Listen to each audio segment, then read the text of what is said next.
అందరికీ నమస్కారం. నా పేరు శ్రీనివాస్. మీరు చూస్తున్నారు Srinu social connect YouTube channel. Friends, Prakash Raj, Nagababu, Anasuya, Chinmayi ఇంకా ఎవరెవరు శివాజీని తిట్టినారో, శివాజీకి వార్నింగ్ ఇచ్చినారో, మహిళా కమిషన్ దగ్గరికి ఈడ్చుకొచ్చినారో శివాజీని, వాళ్ళకి ఒక్కటే ఒక ప్రశ్న అయితే అడుగుతున్నా.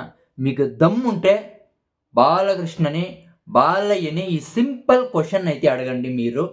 అప్పుడు మీరే కరెక్ట్ అని అయితే నేనైతే చెప్తా.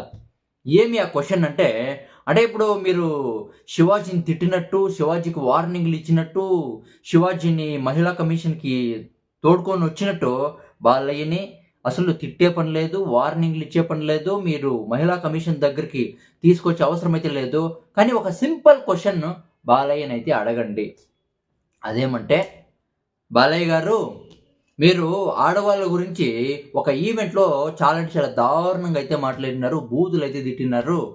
ఫ్యాన్స్ వెనక ఏమన్నా ఆడవాళ్ళు వస్తే కడుపు చేసేయండి, లేకపోతే ముద్దులు పెట్టేయండి అని ఒక చాలా అంటే చాలా దరిద్రంగా మాట్లాడినారు.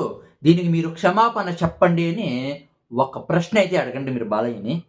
మీ మూతులు పగలగొట్టకపోతే బాలయ్య అప్పుడు చూద్దాం, అవునా కదా? మూతిలో పగలగొడతారు బాలయ్య, నిజంగా దీంట్లో డౌట్ అయితే లేదు. అమాయకుడు చిక్కినాడు కదా అని శివాజీని చాలా అంటే చాలా ఆడుకుంటున్నారు. ఇదే క్వశ్చన్ మీరు బాలయ్యని అడుగుతారా?